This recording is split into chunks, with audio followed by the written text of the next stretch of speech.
What's on your playlist right now? I'm moving to my class. Go to guilty pleasure food. Ice cream. Ice cream.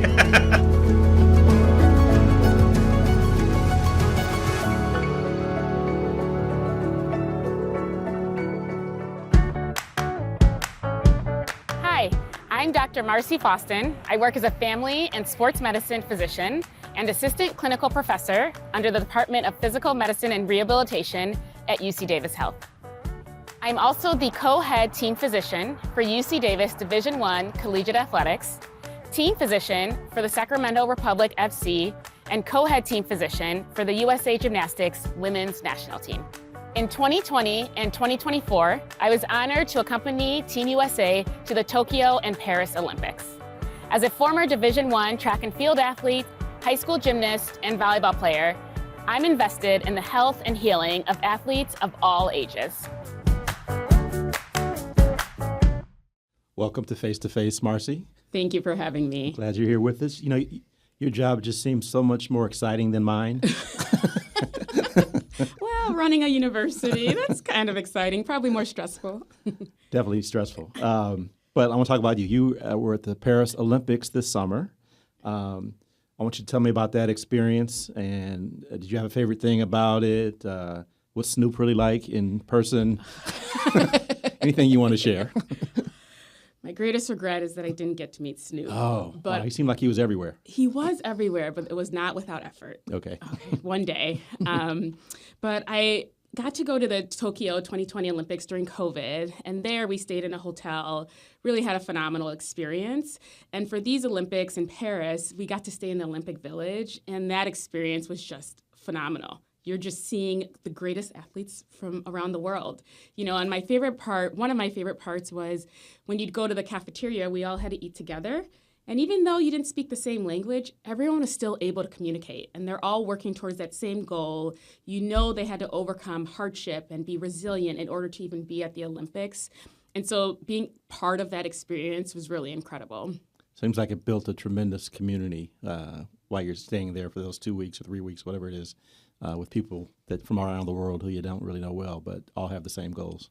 Absolutely. Yeah. And even when we're going at the events and we're going to provide medical care, we still collaborate with our colleagues internationally. And so we help to support each other. And so it's really a great experience. That's fantastic. We'll talk about gymnastics in particular. As you know, my wife, Lachelle, is a huge gymnastics fan. Yes.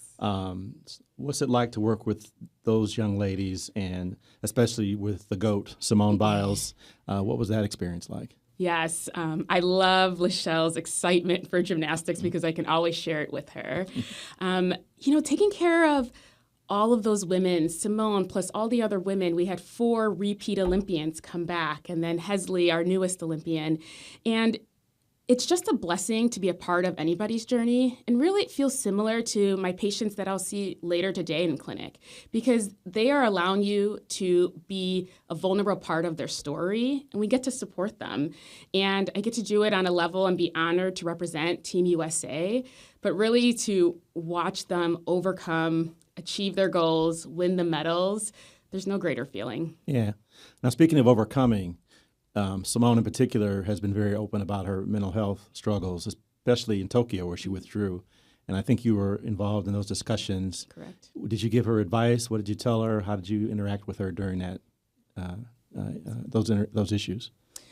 Yes, Tokyo Olympics was challenging for many different parts. And I think just like any other part of a patient-physician relationship, it's built on trust. And the trust has to go both ways. She has to trust me, but I also have to be able to trust her so that we can really make decisions together that's best for the person that's in front of me and not the entity that the world wants to see. And really to support her and her family, her coaches, her entire entourage who is supporting her in that decision. And she has really changed the way the world sees mental health and given people permission to say, I need to take a step back and I need help.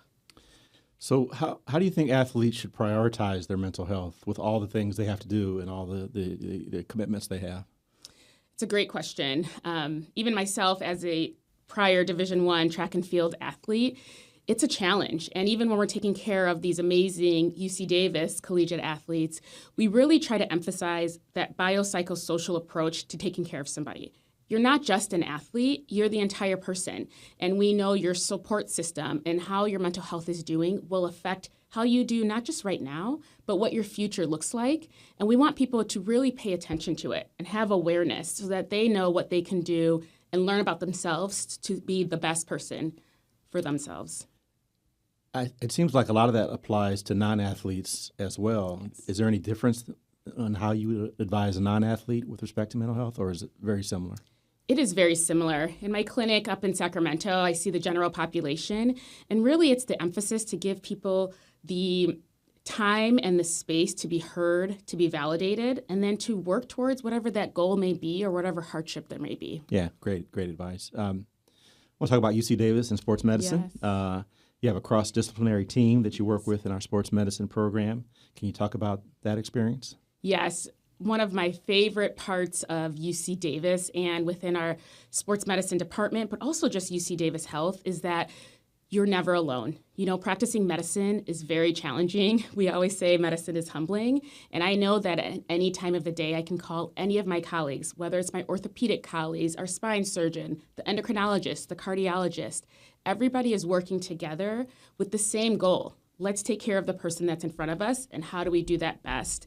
And we've really set ourselves up really nicely within the sports medicine department to care for our student athletes and for the general population, and it's really great. So working with your colleagues like that kind of reminds me of something I think is very important, mentoring. Have you had mentors that have kind of shaped your career, and would you like to tell us who they are? Yes. Mentorship is something that I preach about all the time. I think that we don't get anywhere in life without those in front of us, those next to us, and those behind us to help pull us that direction. And it's also our job to turn around and pull others up with us. Two big mentors that I can mention is when I was a collegiate athlete, my team physician, his name is Dr. Neeru Jayanthi. He's at Emory right now. He was a family medicine, sports medicine physician, and he was checking out my knee, and I said, "What is your job? What do you do?" And he said, "Come with me." He took me to clinic. He took me to the hospital. He took me to teaching, and that's where I was inspired to become a family medicine, sports medicine physician. And then the second mentor I'll mention is Dr. Jeff Tanji. He was a family medicine, sports medicine physician here at UC Davis. He just recently retired for probably over 30 years. He's one of the grandfathers of primary care sports medicine. And he is somebody that just leads by example.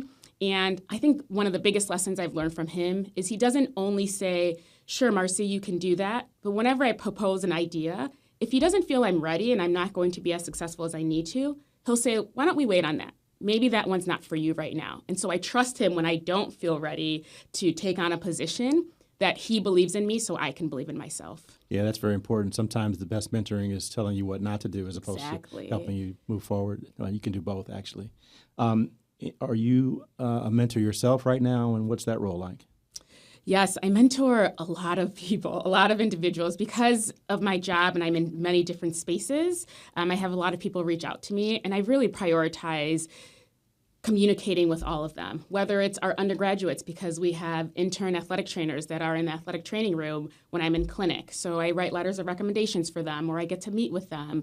We have a lot of medical students, and especially after the Olympics, a lot of people reach out, especially women of color, who say, "How do you do what you're doing? How are you able to progress?" And then through the residents, the fellowships, and then it's the mentors next to us, our colleagues, and those around us. So I really enjoy it. You seem so enthusiastic and happy with what you do all the time. Is there a particular thing you love the most about your job? I love connecting with people. I love to be a part of their story and to watch them achieve their goals and really work hard and overcome. Life is hard, and we know that, and that's what I enjoy the most. Yeah, I would agree. Seeing someone else that you've mentored become successful is just a gratifying feeling. Incredibly Can't beat it. gratifying. Yeah. I'm going to change gears a little bit here. Okay. We have a feature on Face to Face. We call it Hot Seat. Okay. Basically, I'm going to ask you some rapid fire questions. Okay. I'm looking for a one word, one sentence kind of answer. Okay. Ready? Ready. Here we go. Okay. If you were competing in an Olympic sport, what would it be? Realistically, it would have been track and field because that is the skill that God blessed me with. But what I would have loved would have been to do gymnastics. What was your or events in track and field? I was a high jumper and then a 200 and 400 runner. Oh, okay. So you are pretty athletic. Favorite healthy food? I went directly to unhealthy. That's the next question. You want to answer that first? French fries. Okay. My favorite healthy food would be vegetables and chicken. I could live off of that. Okay. Very healthy. If you were in an alternative universe, what would your job be? I would either be a stand-up comedian, because I personally think I'm funny, whether or not others believe in it, or I'd be a teacher and a coach. Okay. All those are good professions. Actually, you have to believe in yourself. So I think all comedians have to think they themselves are funny, right? Thank Otherwise, you. yeah. Supporting my next career. What do you do to relax? I love television. I should start with, I exercise. I've always prioritized exercising, which is a lot of what I tell those that are mentoring. I've always focused on that, to take care of your body. And then secondly, I love reality television. What are you watching right now? I like all of the housewives. I brought it up at a lecture yesterday with the residents, and nobody else agreed that they watched it. All of them. I watched about all of those housewives, but I also recently started watching a show called Shrinking on Apple, which was phenomenal with Harrison Ford, actually. Haven't heard of that one. My daughter watches those housewives shows. It's so entertaining. Yeah. I always ask this question: what music is at the top of your playlist right now? I am a big fan of Dermot Kennedy as the artist. He plays more folk music. I've gone to his concerts a few times, but that's the music that I listen to focus and get things done. Okay. Have not heard of him. I have to check him out. Yes. Now it's your turn. You can ask me anything. My first question is, as we discussed mental health, we know that, especially within the pandemic, mental health has been very difficult. I actually think starting from the collegiate level and younger, it's been the most challenging for those individuals. How do you see supporting the mental health of so many diverse students on this campus? And not just the students, but the faculty, the staff, all the people that are part of this community. Yeah, I was going to say, it's not just the students, it's everybody in the UC Davis sphere. When I first came 7 years ago, one of the first things we did was to form a mental health task force to give some recommendations to the administration on what we should do.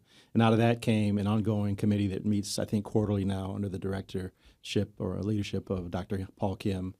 And we have student mental health ambassadors, and we're trying to do what we can to minimize wait times for appointments. We've hired a bunch of therapists and counselors. That's ongoing. But we do think it's a really important priority for our campus to make sure everyone has access to the help they need to stay healthy mentally. So, and we'll keep doing that. We appreciate it, and we feel that when we're taking care of the student athletes and being able to really get them in quickly to get the services. Great. Yes. Any other questions? One more other question, similar to the mental health, but as a Black male in your position as a chancellor, I can't imagine there are many in the country or have ever been in the country. And, you know, your two beautiful daughters and your wife. How is it that you yourself overcome the challenges of being a minority in a position of power?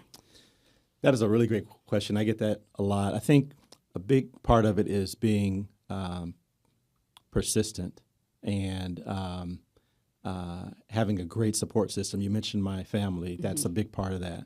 Whenever I have down times, my wife is such a great partner. I call her my combination therapist, counselor, bartender. Not necessarily in that order, but she's great to bounce things off of or just listen and be there for me. We also have a great team here at UC Davis that is subject matter experts across the board in what they do, and that makes my job as the leader much easier. So I guess what I'm saying is you can't do any of these things well without a support system and a network around you. So those are great questions, though. Thank you. Thank you. Yeah, and thanks for being here. You've been a great guest, and I really enjoyed talking with you on face-to-face here. I appreciate it. It's an honor to be invited to speak with you. Thank you for everything that you've done for the university. We all feel it, and we're very grateful for you. Oh, you're very kind. And thanks to everyone for watching. We will see you next time on Face to Face. Go Ags.